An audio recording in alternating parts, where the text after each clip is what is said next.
Here, I'm going to give you some outline about the project.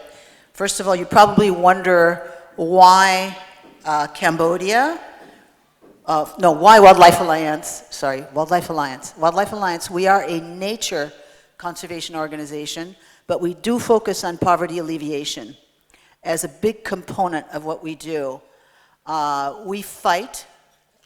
Literally in our mission is the word fight, because all of our actions are directly on the ground. We don't do policy or legal development. We fight on the ground, we work with the people hand in hand, and we fight for the protection of endangered tropical forests, because we think it's very important for our climate, and for the alleviation of poverty because of the people who are actually destroying these tropical forests. And we help them turn their situation around by bringing better incomes for their families. Here is Cambodia.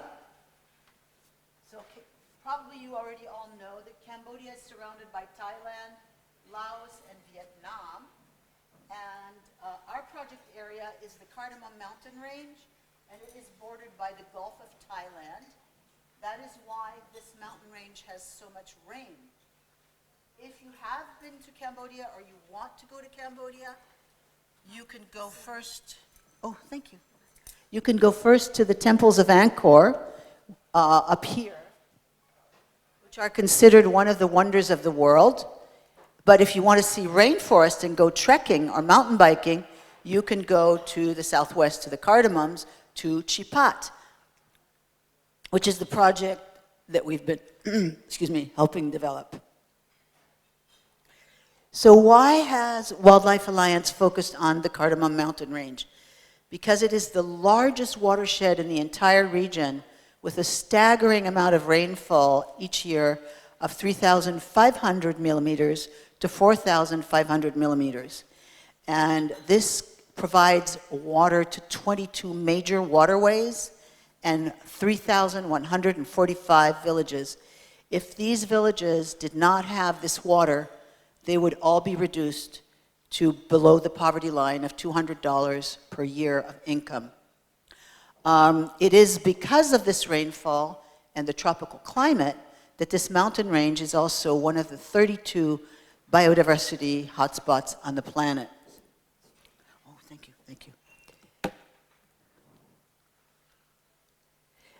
This is the picture of the watershed. The watershed is actually the life of these people. And it was being severely destroyed in 2002, which was destroying also the livelihoods of the people. And that's why the government called Wildlife Alliance to come in and intervene to save this water source. We know that the human population is increasing dramatically, exponentially, but our freshwater sources are shrinking. We've already lost half of our freshwater sources on Earth. So the causes of the destruction were mainly due to poverty, to extreme poverty, of people who had to go each year and burn a plot of forest to plant upland rice.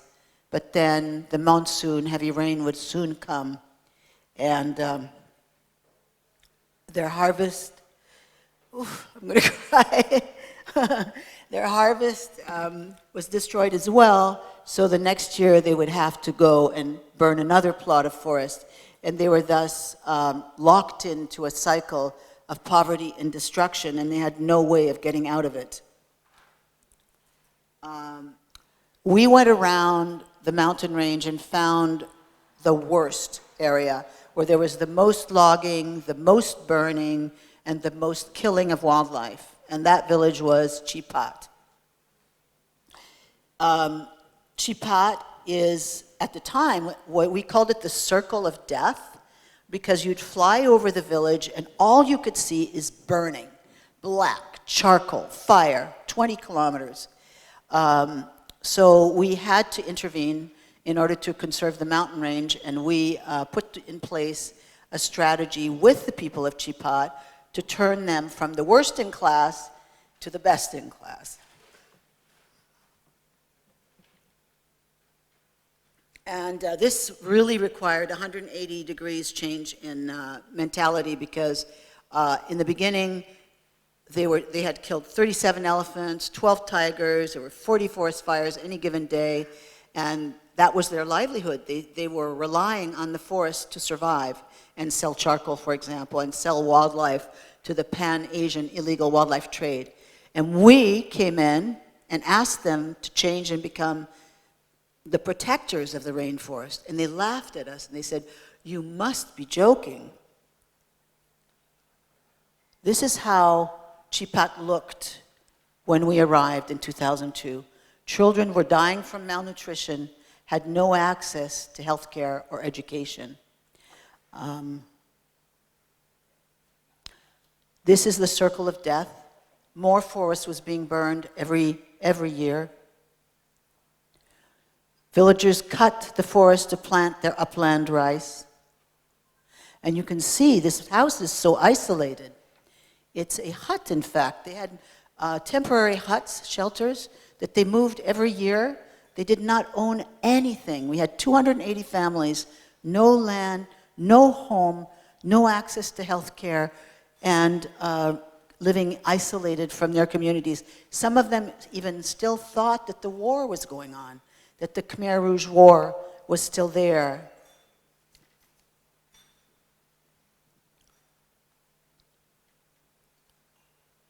They were killing everything that was around in the forest, putting traps out every week. Hundreds of walls of death, we call them, catching primates. Here you see primates, bears, elephants. This elephant today survives with a prosthetic foot, artificial limb that we have given it. That's his foot. Here is Chipat today. Children are going to school. They all have access to health care. They're happy. Elephants are coming back. Tourists are seeing elephants almost every week now, so that's the goal of the project. Clouded leopards, tigers, actually it's 200 types of mammals, and reptiles and amphibians, and 200 species of birds. You see bird watchers from New Jersey in the US. These are greater hornbill birds. The more hornbills you see, the better is the ecosystem of the tropical forest. And these are pileated gibbons, who are primates. People come from 7 countries around the world to do trekking, mountain biking, kayaking, love to swim in the waterfalls, ancient caves with burial sites dating from the 1600s, beautiful trees, and this is the Cardamom mountain range. We've helped the people of Chipat to develop this nature destination. Chipat is now known internationally as a nature destination for nature-loving tourists. And it is providing livelihoods to 250 families of these former slash-and-burn farmers who were landless and had nothing. Another 75 families, we have provided tools and inputs and microcredits to develop agriculture products for this ecotourism center, and that includes provision of 14 types of vegetables, 9 varieties of fruit, plus chicken and eggs. What you see here are 200 kilometers of trails and about 14 attractions between waterfalls, bat caves, archaeological sites, trekking, night camps. There are about 5 night camps. And there are, of course, wildlife water holes where you can observe wildlife when you put yourself in a little hiding place called the wildlife cache. The revenues are pretty impressive. 250 families have, over the years, Chipat opened for tourism in 2008. And as of today, the community has made $450,000. Of these $450,000, 80% goes to the families who provide the services, and 20% go to what we call the community fund for repairs of equipment, replacement of equipment, retrofitting of homestays. We helped, Wildlife Alliance put a tremendous amount of investment in terms of facilitation, in terms of infrastructure, and manpower on our part. We still have people in Chipat working as Wildlife Alliance coaches for the community.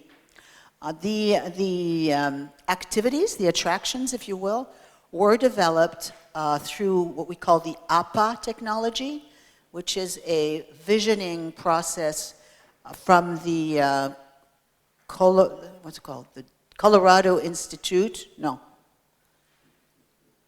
Sopani, you remember the name of that institute? Anyway, it's in Denver, Colorado, and they invented this APA methodology, which is a visioning methodology for developing country villages who live in the mountains. And so it was a one-year process, and we were helping the villagers to develop their own vision for their alternative livelihoods and what attractions they wanted tourists to visit. And then they had to lay out the map, the road map of how they were going to get this goal accomplished. By the way, one of the things you might enjoy if you do come to Chipat is lobster fishing at night. And then we do a picnic at night, and we grill the lobsters, and you drink some nice drinks, and you go to bed. So anyway, our methodology has worked, but one of the keys that we would like to share with you is that it takes a lot of time. These people are not, they were not versed in any type of hospitality. They were burning, cutting, and killing was their tradition. And because of the Khmer Rouge regime, these people were not traditionally from Chipat. It's a brassage of people from a lot of different districts. And so there was no real cohesion in this village. Today there is. We're happy to report that thanks to years of working together on this, there's much more cohesion in the village. There's an amazing amount of community sharing, which didn't exist at all before. For example, in order for all the families to get revenues, we have as much as 80 cooks. So these cooks have to rotate each week, one to go on camping, trekking tours of 3 days with the tourists, but also at the community center to cook for the guests who are there at night. But it's working really well, and the whole system is based on a diversified service delivery system. We kind of came up with that ourselves, and it's the idea that you have 3 types of services, and that means 3 groups in the village are delivering these services, but 20% of the revenues are shared. So the community, the Sibet, which is like a business association, they are the receptionists. When tourists come, they receive the tourists, dispatch them to the guest houses, have them buy their tours, whether it's trekking or whatever they want to do, and they then rent the gear, the kayaks, the bicycles, and that revenue goes to the community fund. Then you have the families. The families are providing a different type of service. They're providing the service for the homestays, the guest houses, guides, boat handlers, etc. And they get 80% of the revenue. And then Wildlife Alliance, we are on site, and we are going to probably continue doing this. We are providing the international marketing through websites, through contacts with the newspapers, the tourism guides, and it is actually thanks to that international marketing that the revenues are coming in. Oh, this is too long to explain, but it's part of our methodology. We like to bring to the awareness of the community that if they did not protect their forest, they would not continue to have the natural resource services for their income. So for example, in Chipat, it's not so much the water as the landscape. Beautiful landscape. There's no more burning at all today anymore. And 60% of the poaching is reduced. So tourists can see wildlife on trails, and it's a beautiful trekking opportunity. Now the villagers start understanding that if they do cut the trees and kill the wildlife, it's going to really damage their revenues. In terms of ecotourism infrastructure, Wildlife Alliance has provided all of these investments, but now the community fund is big enough to replace the bicycles that really need it and to do all of the retrofitting that is needed. And a certain level of healthy competition is amongst the villagers for who will have the best homestay. So the service and the experience has dramatically increased, it becoming more economically sustainable. As I mentioned, we are doing the international marketing. We have all sorts of newspapers have written about Chipat, and the most prestigious is Lonely Planet. 2010, Lonely Planet chose the Cardamoms as one of their 10 nature destinations. We were very, very happy. That attracted about 30% increase in tourism to the region. And Cambodia was named the best community-based ecotourism project in the country. We are very, very honored to have received this award from the Dubai municipality, and it falls at the same year, 2014, as Chipat has received an award from the Ministry of Tourism in Cambodia for clean city, clean resort, and good service. But category B, meaning not quite the best, but getting there. Plans for the future. As I mentioned, the people of Chipat are not born for hospitality. And Sapani, who lives there day in and day out, knows very well how many mistakes they make, but they're trying really hard. So our goal with this award is to bring the groups of women who are the cooks, the groups of men who do the reception and the bookings, to bring them to Phnom Penh, the capital, so they can actually see other hospitality locations, hotels, workshop venues, and they can experience it firsthand. The other thing is Cambodia really needs more development, and two of our projects are now models for the country. It's Chipat and also Savannah Baitong in agriculture. So the government has asked us to please expand and teach more of the rural communities how to access this kind of income. So we would like to build it's called a Climate Smart Training Center in Savannah Baitong, our other village, and teach hospitality, cooking classes, and climate smart agriculture. So we are very, very happy to have received this award. Part of the increase in hospitality for tourists to stay longer in Chipat, because they're average staying 3 days, which is already very high, but we'd like them to stay longer. So we are going to facilitate their visioning of additional activities, and that might take also some time, but we trust that people will now return to Chipat, don't go just once, because of the variety of attractions that are being offered. So thank you very much. Thank you.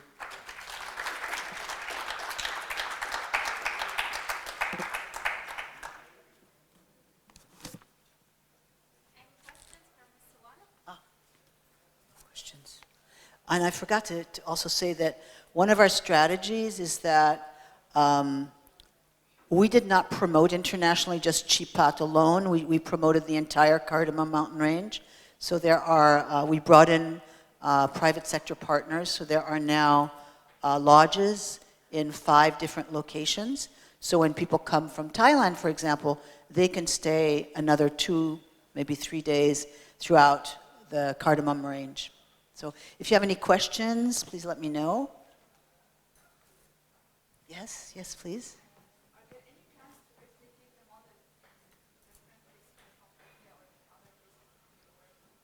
Are there any plans to replicate this in the model in other places of Cambodia? We've been asked by the government to do it, but we are lacking in funds. It is quite investment heavy because of the infrastructure, the capacity building, the manpower on our part.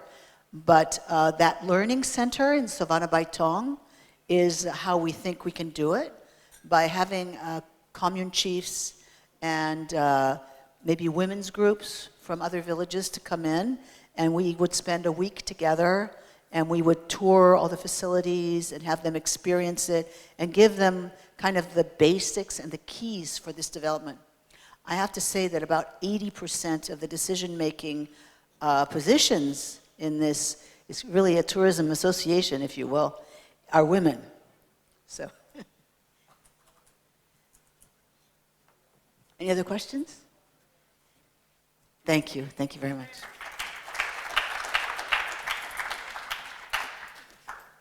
Thank you, Ms. Suwana. And now we will invite Mr.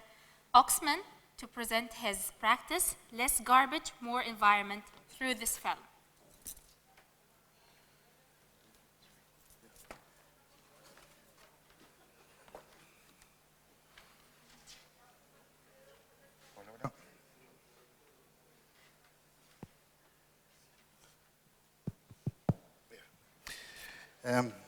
Good morning, ladies and gentlemen. I speak English very, very, very bad. Excuse me. I think the confidence you have placed in us. Thanks again for this and for your hospitality. First, a video. Yes.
es la mejor manera de hacer uno de uno mismo, porque no esperar siempre de los demás.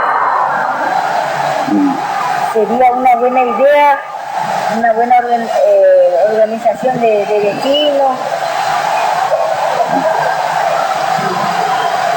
porque ¿quién más se va a ocupar de nosotros si nosotros no nos preocupamos? ¿Quién más? Porque yo me ocupo de mí, de mi cuadra, y muchas veces me preocupo de la basura de enfrente también, porque deja una mala visión, un mal aspecto. Y yo soy pobre, pero quiero vivir como la gente, como cualquier ser humano, digno de vivir en un ambiente mejor. No porque soy pobre me tiene que llenar de basura, pero uno pasa limpiando y atrás tuyo ya los vecinos están tirando la basura, muchas veces porque no pasan el recolector de basura o ese también es problema pero por eso yo pienso que lo mejor sería que los vecinos se encarguen de hacer la limpieza en su barrio y de hacer lo mejor posible. Vamos a ser nosotros los beneficiarios.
Well, in question?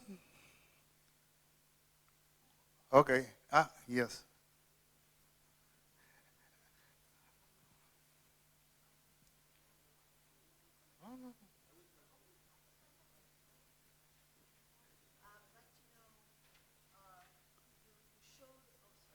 You showed how the plastic is being transformed into these little pellets, and yeah.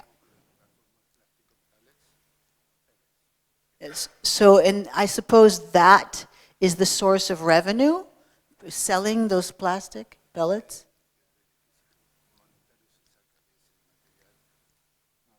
Is it? And who is the buyer? How do these garbage transformers find customers to buy this? Okay? Thank you. Okay, now I am the official translator. Argentinian official translator.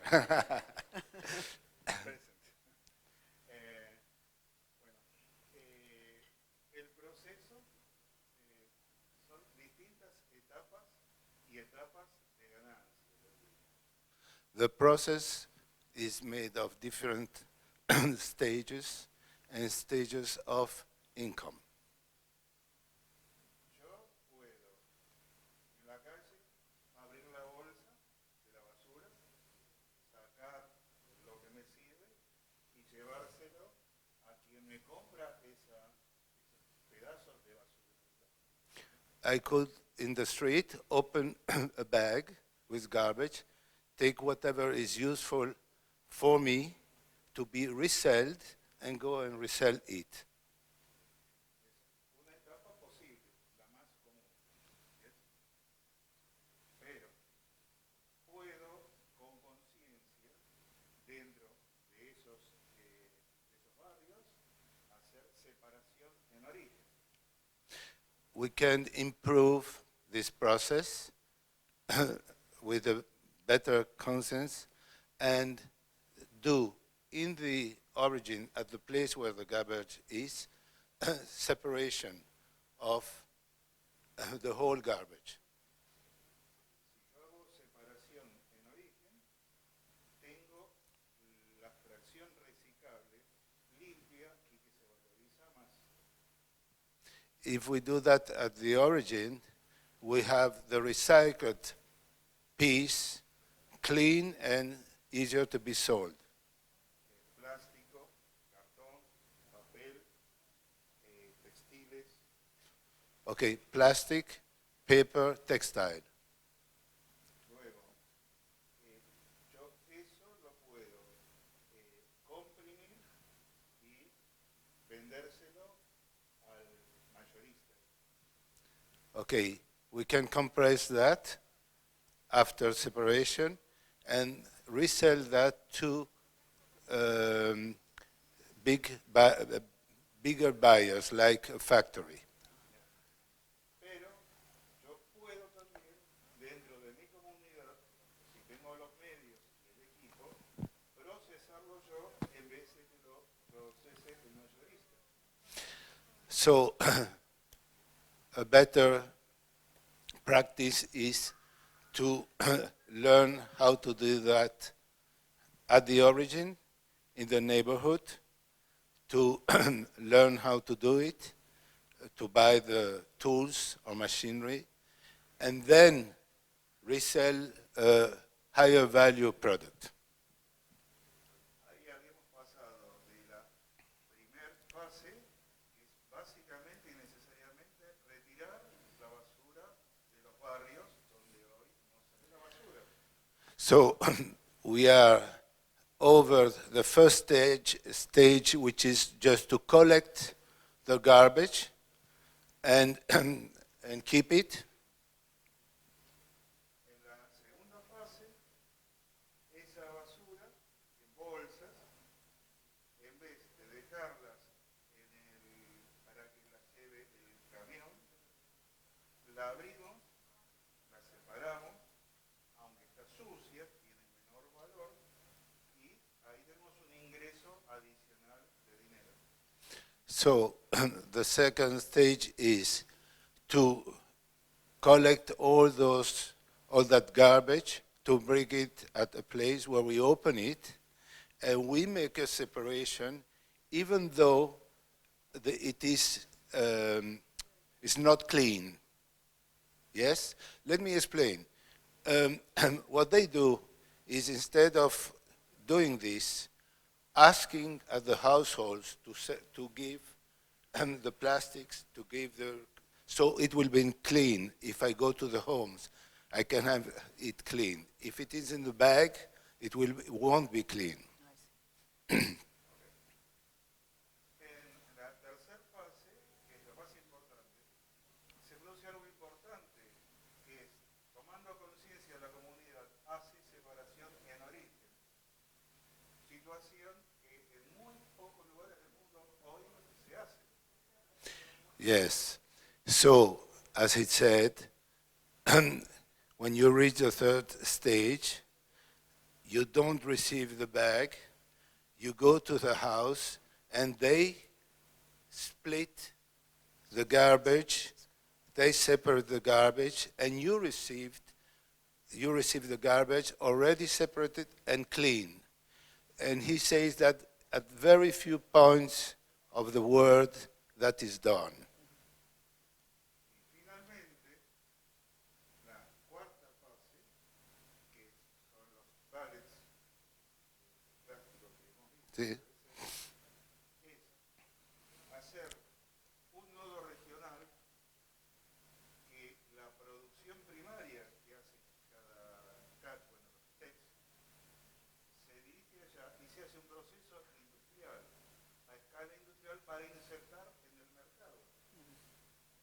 Pero todo bajo una organización de la propia comunidad conjuntamente con el gobierno. Yes. So the fourth stage is the industrial one.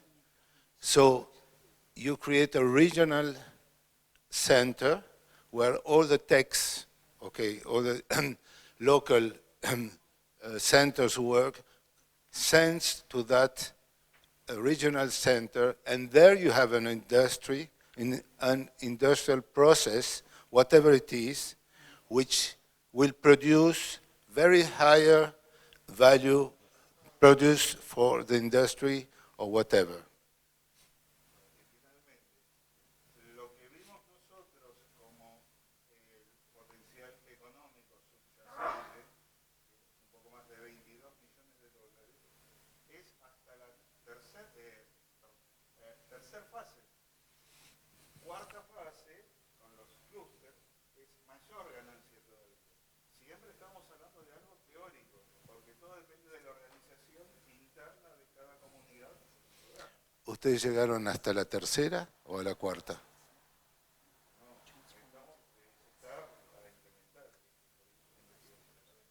Sorry. Okay.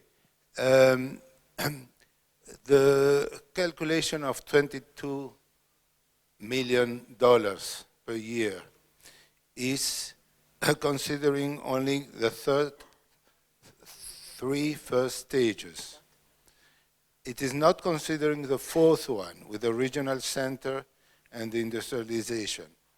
And he's just making clear that this, this experience is ongoing. It has not advanced completely till today, and it is a theoretical study made by the University of Quilmes, yes?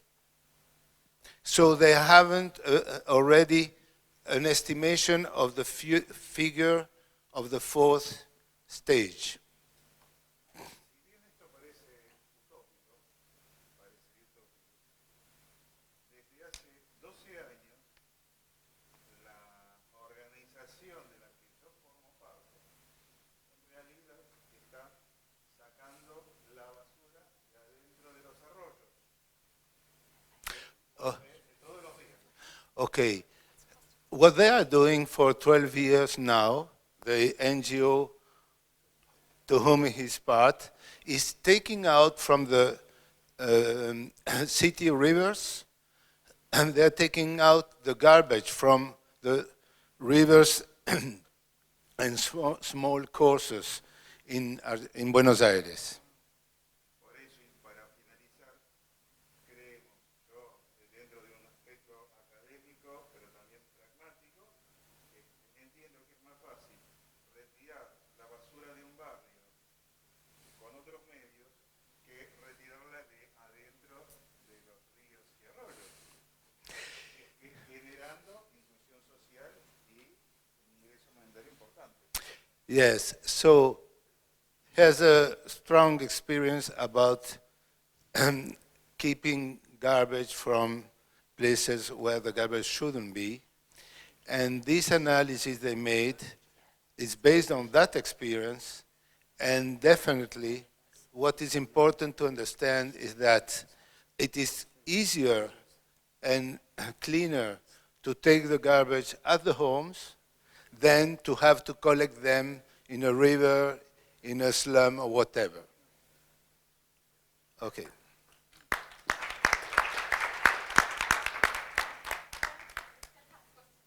Sorry, I have two more questions. First one is, by your experience, what is the method that you use to encourage the individual's household to stop throwing the rubbish on the ground or in the areas in the community? And for the second question, Wait. sorry. La primera pregunta es cómo lograr que la gente no tire la basura y la entregue. Entiendo que esa es la pregunta.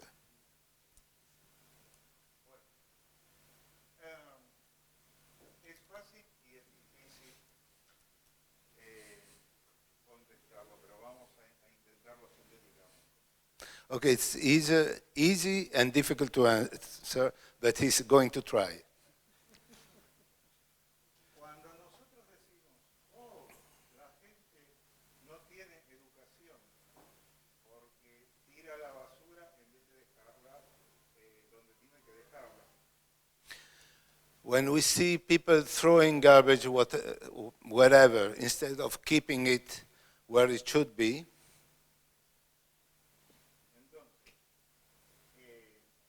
Entonces, es muy difícil para nosotros, que generalmente no tenemos problemas con la basura, porque, digamos, la mayoría de todos nosotros agarramos la bolsa de la basura, la dejamos y en el basurero y se la llevan.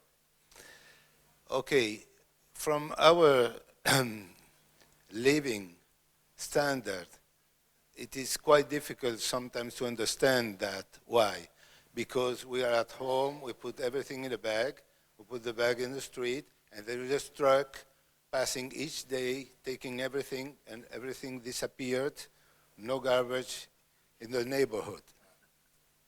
En los lugares, en los barrios donde no hay recolección de basura, la gente no tiene otra posibilidad que tirarla a algún lado. Entonces la va a tirar en un basural cercano, contaminando, o la va a tirar en un río o un arroyo cercano, contaminando. La basura no queda enfrente de su casa, porque un día, una semana, un mes, un año, varios años, sería una cosa así. In the neighborhoods where you don't have a public service to collect the garbage, which is typically in a slum, people have to do something with the garbage because they can't leave it in front of their home because it would accumulate day after day. So they go to some place to throw it, which is a river or which is the place where everybody throws the garbage. And I want to remember, all of you, that the texts were installed in the places where everybody was throwing the garbage. Desde nuestra visión, habitantes de las áreas centrales, nos parecería que es una cuestión de educación, pero lo que sucede es que cada vez que nosotros nos tecnologizamos más nos separamos del ambiente. ¿Bien? So,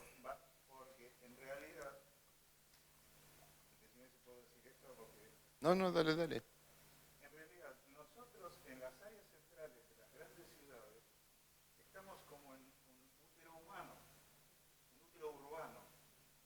Tenemos agua, nos sacan los residuos, tenemos electricidad, etcétera, etcétera, etcétera, todos servicios. ¿Sí?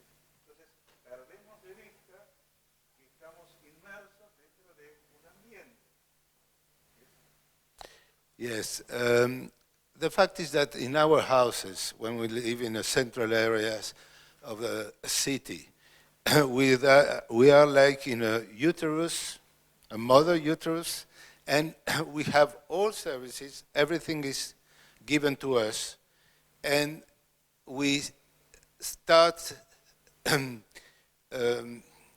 having the notion of environment each time farther and farther and farther, because we're not dealing with the environment. Another person is dealing for all those aspects of the environment. Y en esos barrios, los habitantes sí saben que están impactados por el ambiente. En este caso, por la basura. Si hay un programa que saca la basura de los barrios, bueno,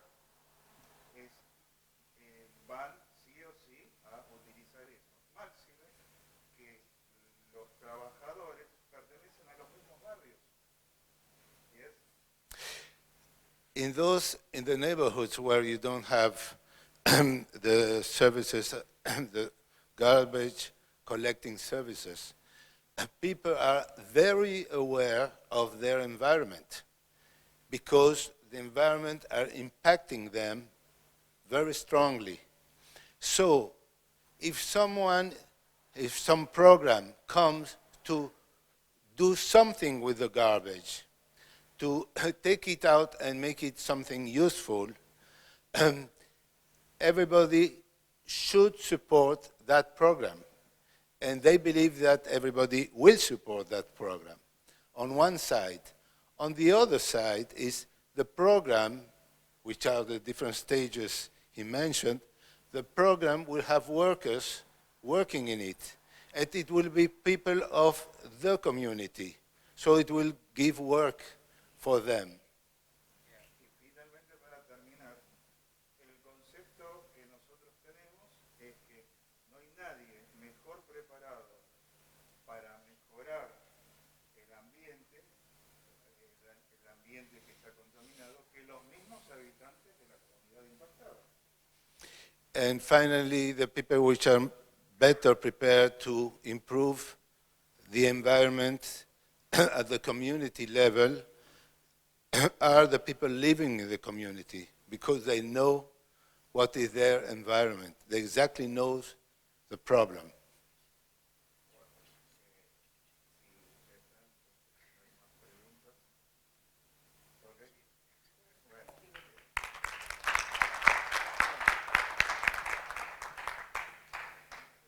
Thank you very much. Thank you. You say gracias? Gracias. Thank you, Mr. Oxman. And now we will invite the next presentation from Guinea-Bissau, and I hope I said it right, Ms. Almondena, to present the next practice, which is women from Guinea-Bissau obtain the legal title of the land they work.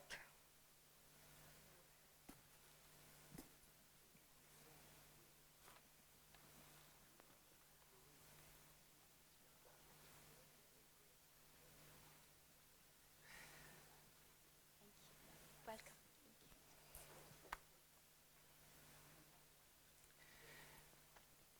Good morning. Thank you very much. Thanks Dubai Municipality and the UNO Habitat. My name is Filomeno Barbosa. My colleague is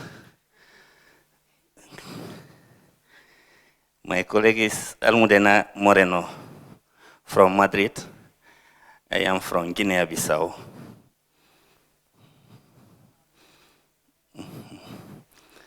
Okay. Sorry, because I don't speak English. I speak French and Portuguese. Sorry. The presentation is in English. The video is in English. Sorry.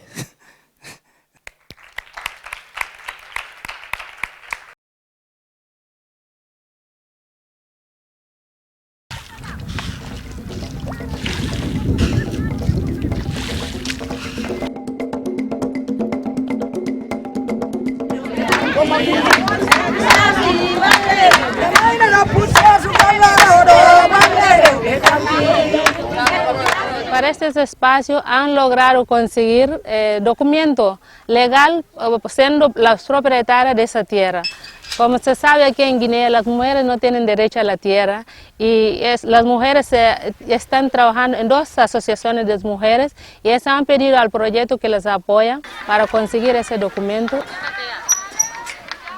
Gorazen mo jogoro leydi mo jogoro kala hi dowle bandu a tawa debbo si daɗɗi am mo jogi dowle bandu bandu ndu weyɗa on debbo ala mo weyɗata ko daɗɗere nde ɓurdi si debbo daɗɗi am jogi dowle bandu min mi jibinama mi nattinaka iskola kono joni ɗo ɗo joɗimi ɗo ko marande am nde andinoymi iskola e nder Sisakunda pour jeetu kabir ari e Sisakunda duɗal ngal diida